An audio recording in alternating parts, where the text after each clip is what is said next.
Hi, Dr. Jo Messenger here. Thanks for tuning in. In this video, I'll be talking about getting your survival needs and your personal needs met, because needs don't disappear just because you ignore them. And also, just to remind you that you can actually get your needs met. They're basically two types of needs. So survival needs are your oxygen, water, food, and shelter. Personal needs are your love, support, meaningful work, meaningful relationships, touch, and whatever else that's important for you. So survival needs need to be met in order to keep you alive.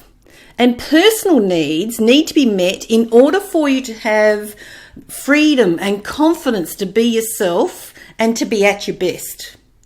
When either your survival or your personal needs aren't met, you'll feel fear. In order for you to get your needs met, it's really helpful to know what they actually are for you. So the more clear you are about what they are, the easier it will be for you to act upon them.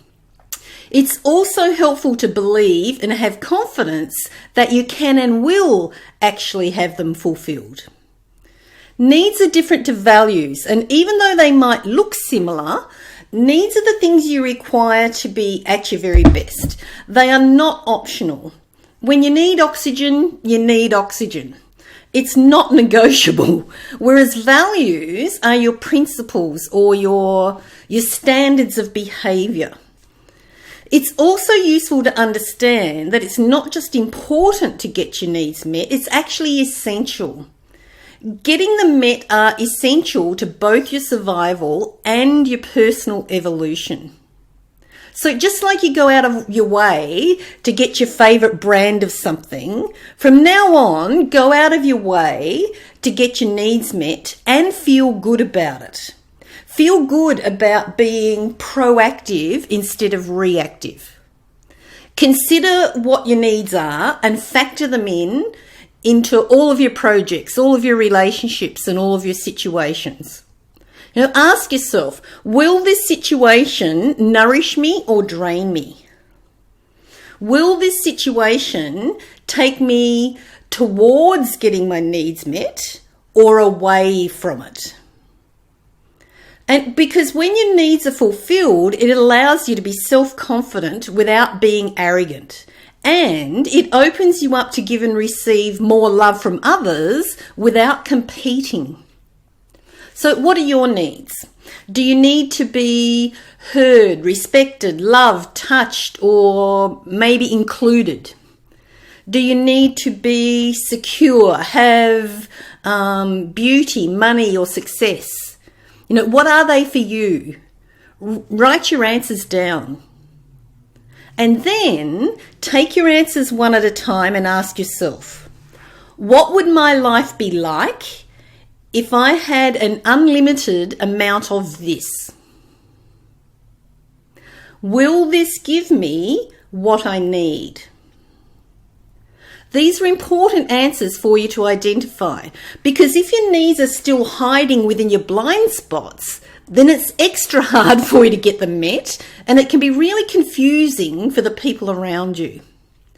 It might be useful for you to contemplate what your pivotal need is and why you have it. Is it a need you absorb from your parents, from your friends, or your community? Is it something that was missing from your childhood?